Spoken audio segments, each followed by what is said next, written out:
Thank you for the opportunity to speak to you, and thank you to the Center for National Interest for honoring me with this invitation. It truly is a great honor.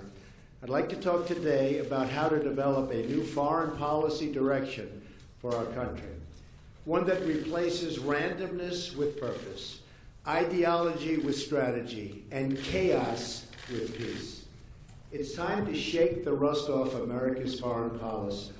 It's time to invite new voices and new visions into the fold, something we have to do. The direction I will outline today will also return us to a timeless principle. My foreign policy will always put the interests of the American people and American security above all else. Has to be first. Has to be. That will be the foundation of every single decision that I will make.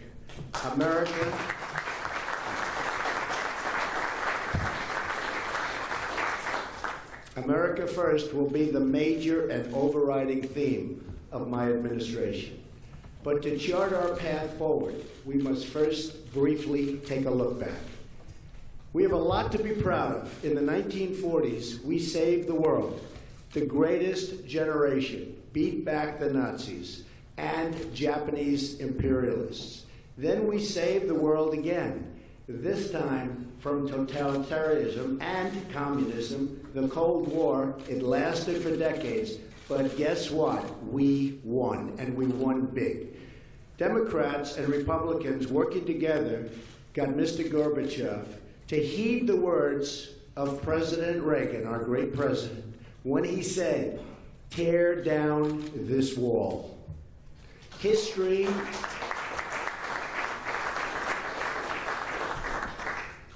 will not forget what he did. Very special, special man and president. Unfortunately, after the Cold War, our foreign policy veered badly, of course. We failed to develop a new vision for a new time. In fact, as time went on, our foreign policy began to make less and less sense. Logic was replaced with foolishness and arrogance, which led to one foreign policy disaster after another. They just kept coming and coming. We went from mistakes in Iraq to Egypt to Libya to President Obama's line in the sand in Syria. Each of these actions have helped to throw the region into chaos and gave ISIS the space it needs to grow and prosper. Very bad. It all began with the dangerous idea that we could make Western democracies out of countries that had no experience or interest in becoming a Western democracy. We tore up what institutions they had, and then were surprised at what we unleashed. Civil war, religious fanaticism, thousands of Americans and just killed, lives wasted, horribly wasted. Many trillions of dollars were lost as a result. The vacuum was created that ISIS would fill. Iran, too, would rush in and fill that void, much to their really unjust enrichment. They have benefited so much, so sadly for us. Our foreign policy is a complete and total disaster. No vision, no purpose, no direction, no strategy. Today, I want to identify 5 main weaknesses in our foreign policy. First, our resources are totally overextended. President Obama has weakened our military by weakening our economy. He's crippled us with wasteful spending, massive debt, low growth, a huge trade deficit, and open borders. Our manufacturing trade deficit with the world is now approaching $1 trillion a year. We're rebuilding other countries while weakening our own. Ending the theft of American jobs will give us resources we need to rebuild our military, which has to happen, and regain our financial independence and strength. I'm the only person running for the presidency who understands this, and this is a serious problem. I'm the only one, believe me, I know them all. I'm the only one that knows how to fix it.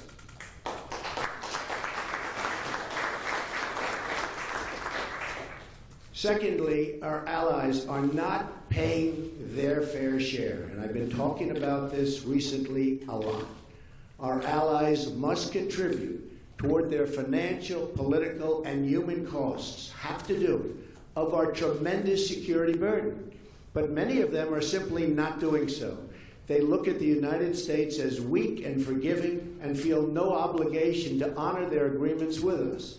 In NATO, for instance, only 4 of 28 other member countries, besides America, are spending the minimum required 2% of GDP on defense.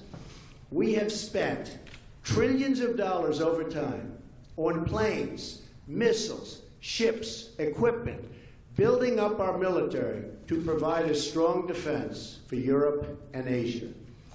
The countries we are defending must pay for the cost of this defense.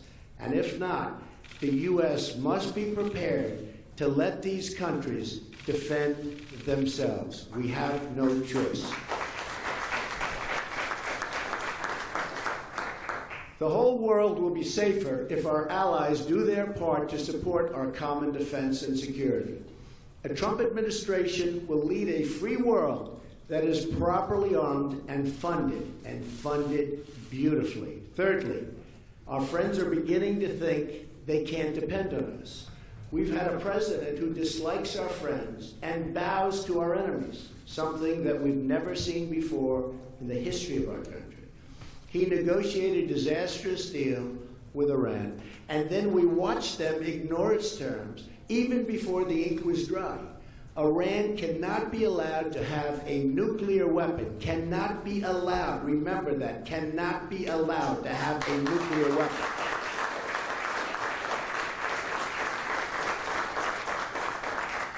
And under a Trump administration, will never, ever be allowed to have that nuclear weapon.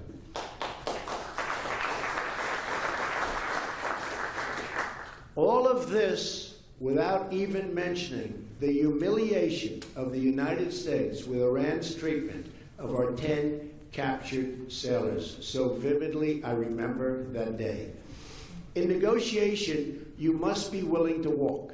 The Iran deal, like so many of our worst agreements, is the result of not being willing to leave the table. When the other side knows you're not going to walk, it becomes absolutely impossible to win. You just can't win. At the same time, your friends need to know that you will stick by the agreements that you have with them. You made that agreement, you have to stand by it, and the world will be a better place. President Obama gutted our missile defense program, then abandoned our missile defense plans with Poland and the Czech Republic.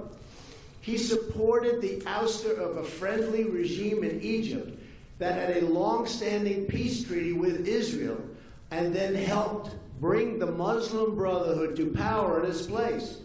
Israel, our great friend, and the one true democracy in the Middle East, has been snubbed and criticized by an administration that lacks moral clarity.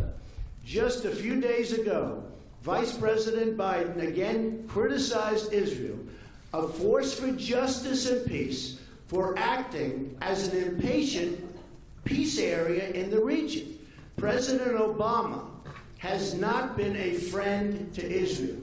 He's treated Iran with tender love and care and made it a great power. Iran has indeed become a great, great power in just a very short period of time because of what we've done.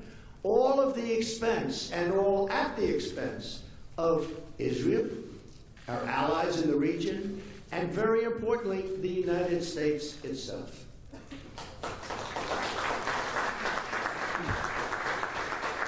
We pick fights with our oldest friends, and now they're starting to look elsewhere for help.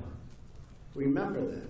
Not good. Fourth, our rivals no longer respect us. In fact, they're just as confused as our allies. But an even bigger problem is that they don't take us seriously anymore. Truth is, they don't respect us. When President Obama landed in Cuba on Air Force One, no leader was there, nobody, to greet him. Perhaps an incident without precedent in the long and prestigious history of Air Force One. Then amazingly, the same thing happened in Saudi Arabia. It's called no respect, absolutely no respect. Do you remember when the president made a long and expensive trip to Copenhagen, Denmark, to get the Olympics for our country? And after this unprecedented effort, it was announced that the United States came in fourth place. The President of the United States making this trip, unprecedented, comes in fourth place. He should have known the result before making such an embarrassing commitment. We were laughed at all over the world, as we have been many, many times. The list of humiliations go on and on and on. President Obama watches helplessly as North Korea increases its aggression and expands further and further with its nuclear reach. Our president has allowed China to continue its economic assault on American jobs and wealth, refusing to enforce trade deals and apply leverage on China necessary to rein in North Korea. We have the leverage, we have the power over China, economic power, and people don't understand it. And with that economic power, we can rein in and we can get them to do what they have to do with North Korea, which is totally out of control. He has even allowed China to steal government secrets with cyber attacks and engage in industrial espionage against the United States and its companies. We've let our rivals and challengers think they can get away with anything, and they do. They do. At will, it always happens. If President Obama's goal had been to weaken America, he could not have done a better job. Finally, America no longer has a clear understanding of our foreign policy goals. Since the end of the Cold War and the breakup of the Soviet Union, we've lacked a coherent foreign policy. One day we're bombing Libya and getting rid of a dictator to foster democracy for civilians. The next day, we're watching the same civilians suffer while that country falls and absolutely falls apart. Lives lost, massive monies lost. The world is a different place. We're a humanitarian nation. But the legacy of the Obama-Clinton interventions will be weakness, confusion, and disarray. A mess. We've made the Middle East more unstable and chaotic than ever before. We left Christians subject to intense persecution and even genocide.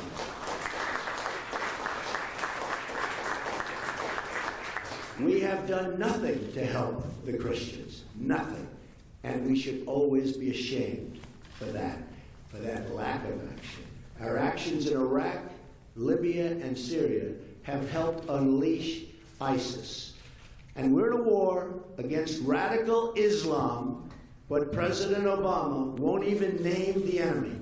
And unless you name the enemy, you will never, ever solve the problem.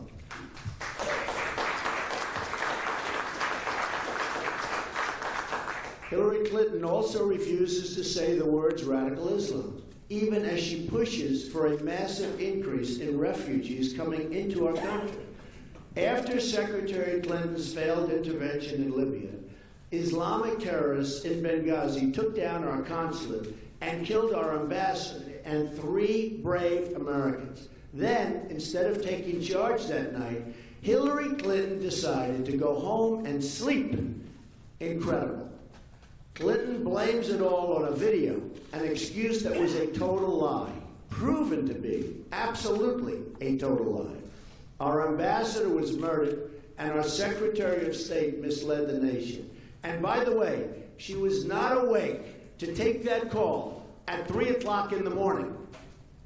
And now ISIS is making millions and millions of dollars a week selling Libya oil.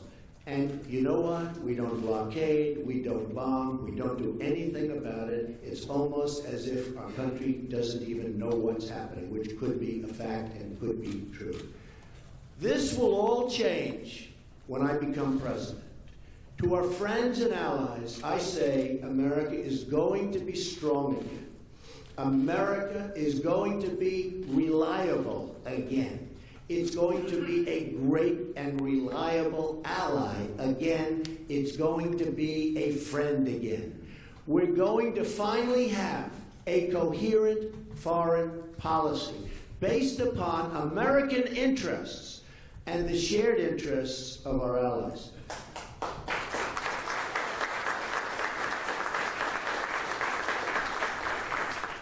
We're getting out of the nation-building business and instead focusing on creating stability in the world.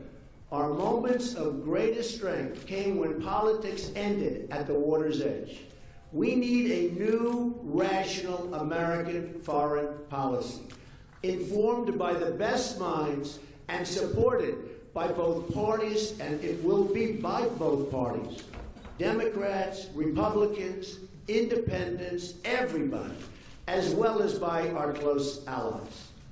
This is how we won the Cold War, and it's how we will win our new future struggles, which may be many, which may be complex, but we will win if I become president.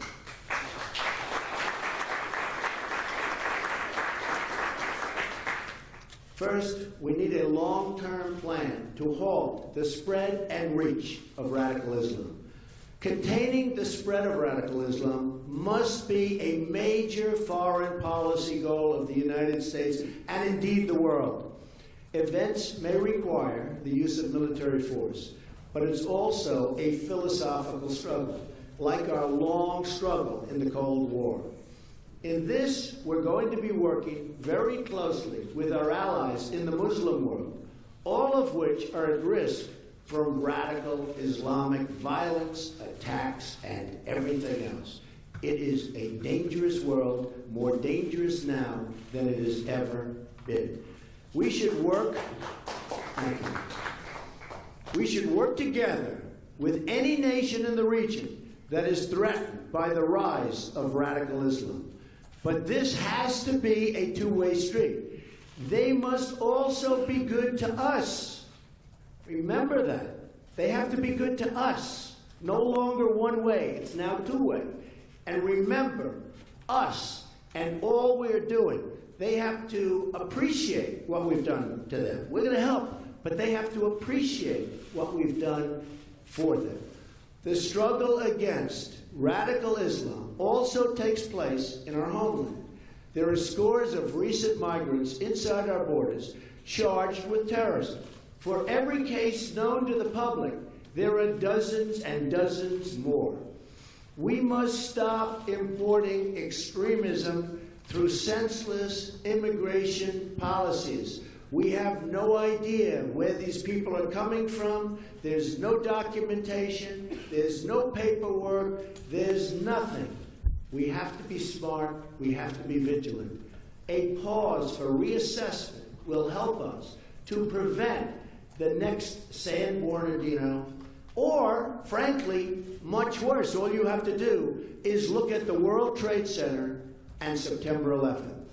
One of the great catastrophes, in my opinion, the single greatest military catastrophe in the history of our country, worse than Pearl Harbor, because you take a look at what's happened, and citizens were attacked as opposed to the military being attacked.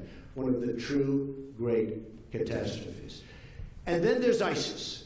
I have a simple message for them. Their days are numbered. I won't tell them where, and I won't tell them how. We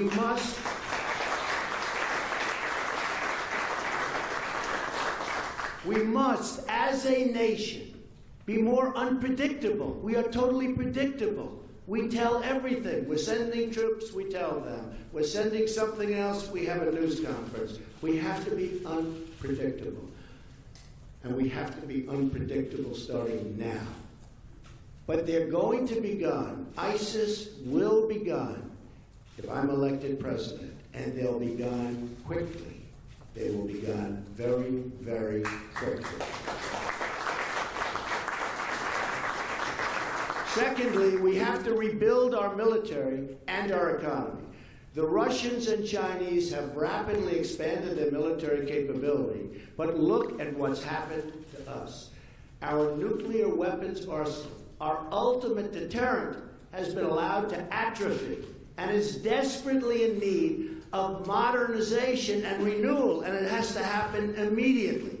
Our active duty armed forces have shrunk from 2 million in 1991 to about 1.3 million today.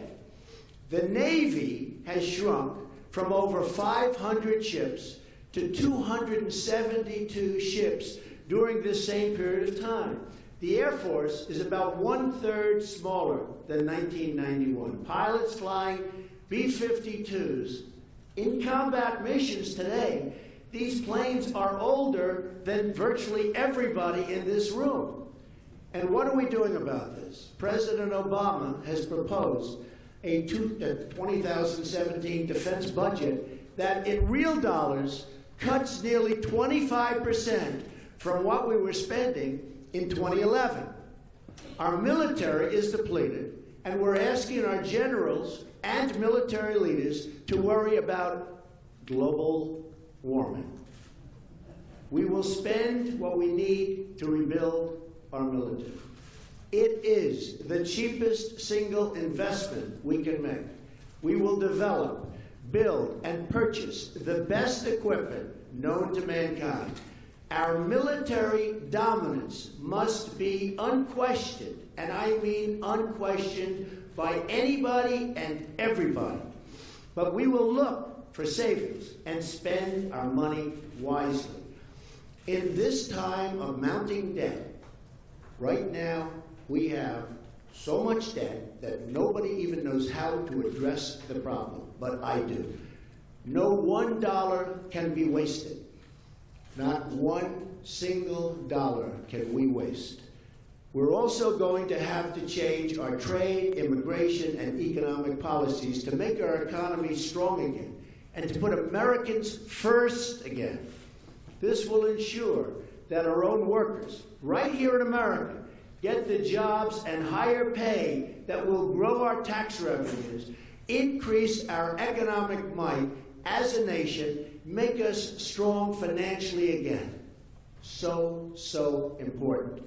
We need to think smart about areas where our technological superiority, and nobody comes close, gives us an edge. This includes 3D printing, artificial intelligence, and cyber warfare. A great country also takes care of its warriors. Our commitment to them is absolute, and I mean absolute. A Trump administration will give our servicemen and women the best equipment and support in the world when they serve and where they serve, and the best care in the world when they return as veterans and they come back home to civilian life. Our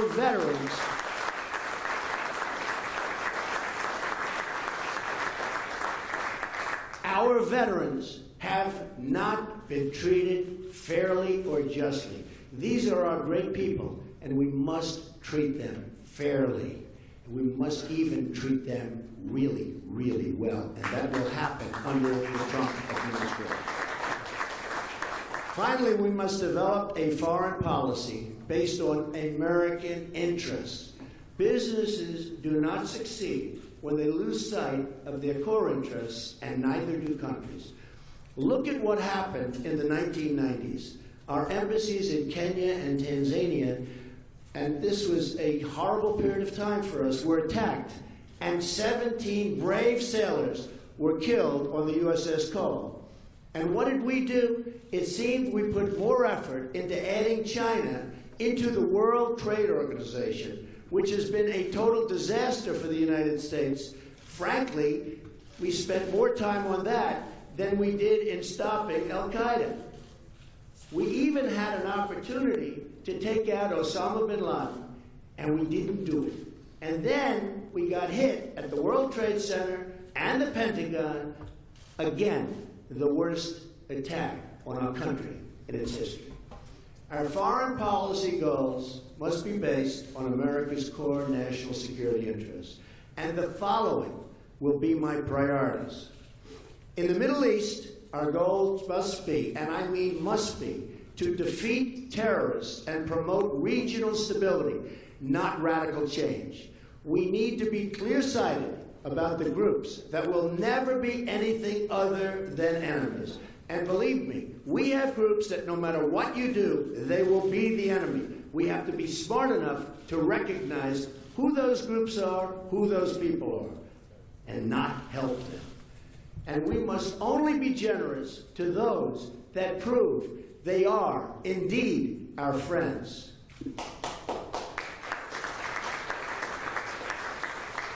We desire to live peacefully and in friendship with Russia and China.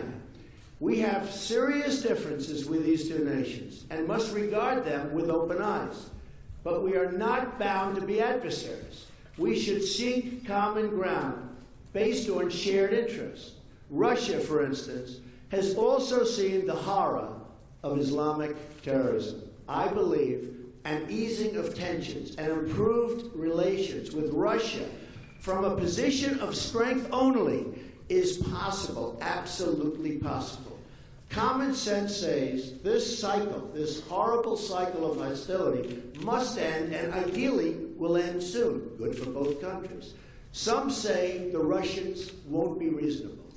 I intend to find out. If we can't make a deal under my administration, a deal that's great, not good, great for America, but also good for Russia, then we will quickly walk from the table. It's as simple as that. We're going to find out. Fixing our relations with China is another important step in really toward creating an even more prosperous period of time. China respects strength, and by letting them take advantage of us economically, which they are doing like never before, we have lost all of their respect. We have a massive trade deficit with China, a deficit that we have to find a way quickly, and I mean quickly, to balance. A strong and smart America is an America that will find a better friend in China, better than we have right now. Look at what China is doing in the South China Sea. They're not supposed to be doing it. No respect for this country or this president. We can both benefit or we can both go our separate ways. If need be, that's what's going to happen. After I'm elected president, I will also call for a summit with our NATO allies and a separate summit with our Asian allies. In these summits, we will not only discuss a rebalancing of financial commitments, but take a fresh look at how we can adopt new strategies for tackling our common challenges. For instance, we will discuss how we can upgrade NATO's outdated mission and structure grown out of the Cold War to confront our shared challenges, including migration and Islamic terrorism.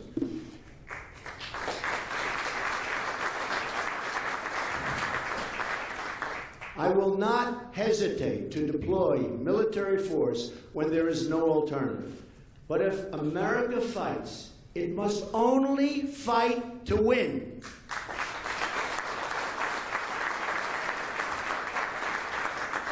I will never send our finest into battle unless necessary, and I mean absolutely necessary, and will only do so if we have a plan for victory with a capital V. Our goal is peace and prosperity, not war and destruction. The best way to achieve those goals is through a disciplined, deliberate, and consistent foreign policy.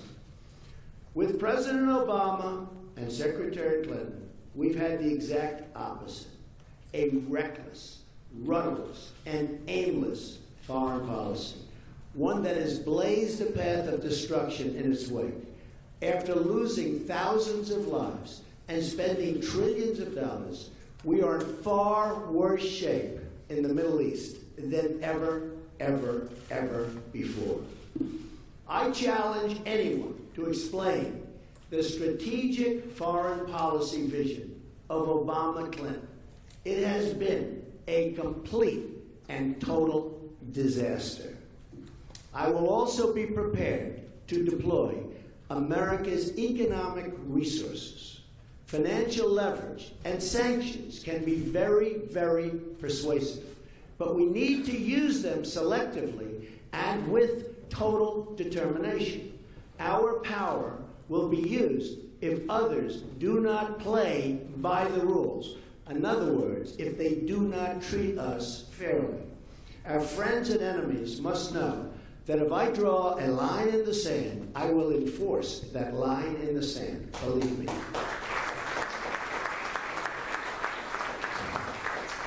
However, unlike other candidates for the presidency, war and aggression will not be my first instinct. You cannot have a foreign policy without diplomacy. A superpower understands that caution and restraint are really, truly signs of strength.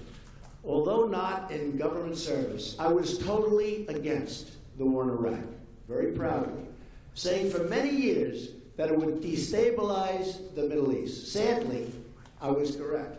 And the biggest beneficiary has been Iran, who is systematically taking over Iraq and gaining access to their very rich oil reserves, something it has wanted to do for decades. And now, to top it off, we have ISIS. My goal is to establish a foreign policy that will endure for several generations.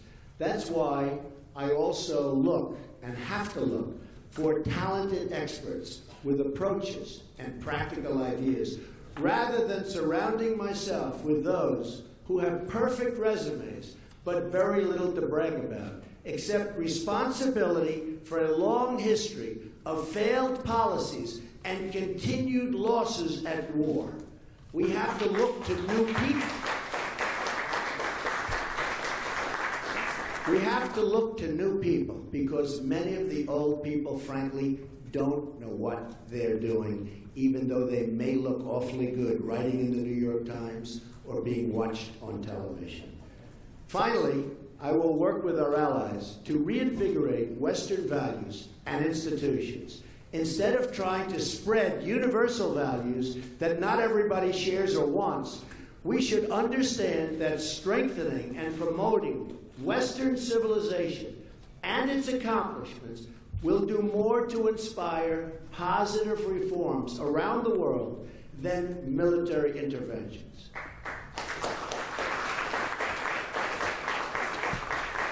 These are my goals as president.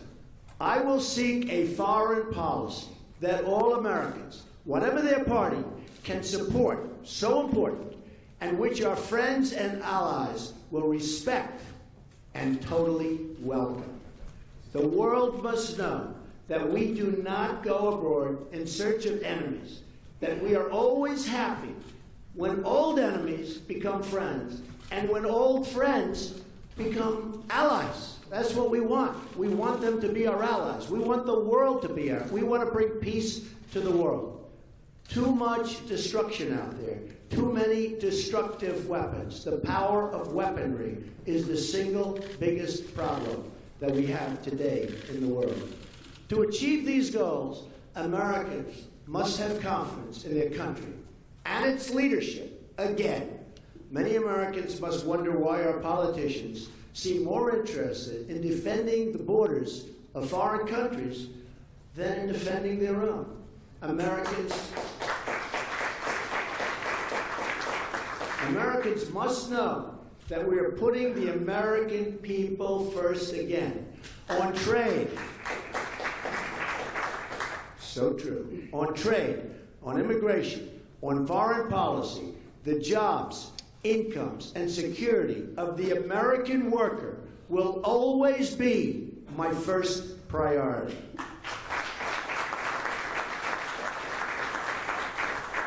No country has ever prospered that failed to put its own interests first. both our friends and our enemies put their countries above ours. And we, while being fair to them, must start doing the same. We will no longer surrender this country or its people to the false song of globalism. The nation-state remains the true foundation for happiness and harmony. I am skeptical of international unions that tie us up and bring America down, and will never enter. And under my administration, we will never enter America into any agreement that reduces our ability to control our own affairs. NAFTA, as an example, has been a total disaster for the United States and has emptied our states, literally emptied our states, of our manufacturing and our jobs. And I've just gotten to see it. I've toured Pennsylvania. I've toured New York. I've toured so many of the states. They have been cleaned out. Their manufacturing is gone. Never again. Only the verdict. And I have to say this strongly. Never again. Only the reverse will happen. We will keep our jobs and bring in new ones. There will be consequences for the companies that leave the United States only to exploit it later. They fire the people, they take advantage of the United States. There will be consequences for those companies. Never again. Under a Trump administration, no American citizen will ever again feel that their needs come second to the citizens of a foreign country.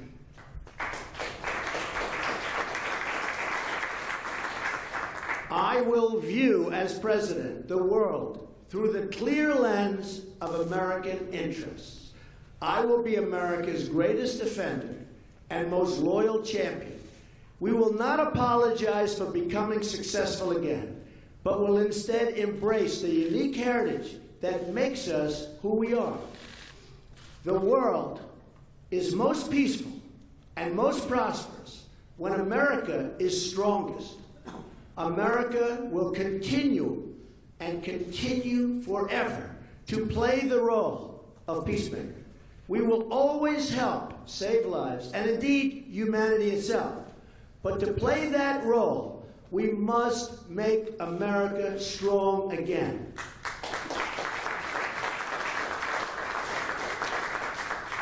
And always, always, always, we must make, and we have to look at it from every angle, and we have no choice.